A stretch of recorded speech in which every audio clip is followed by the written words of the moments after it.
নমস্কার, আমি গোবিন্দ বোস বলছি। আগামী 15ই মার্চ রবিবার দিন ঠিক 4টের সময় সোদপুর লোকসংস্কৃতি ভবনে একটি অনুষ্ঠান হতে চলেছে। আমি আপনাদের অনুরোধ করছি আপনারা সকলে আসুন, এই অনুষ্ঠানটা উপভোগ করুন। এই অনুষ্ঠানের একটু তাৎপর্য আছে। এই অনুষ্ঠানটি আমরা শ্রীমতী অন্নপূর্ণা দেবী নামে স্মরণে অনুষ্ঠানটা করছি। অন্নপূর্ণা দেবী ভারতবর্ষের একজন শ্রেষ্ঠ শিল্পী।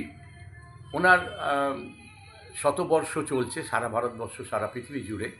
আমরা ওনার স্মরণেই এই অনুষ্ঠানটা করব। তার জন্যে এই অনুষ্ঠানটি একটু একটু আলাদা তাৎপর্য আছে।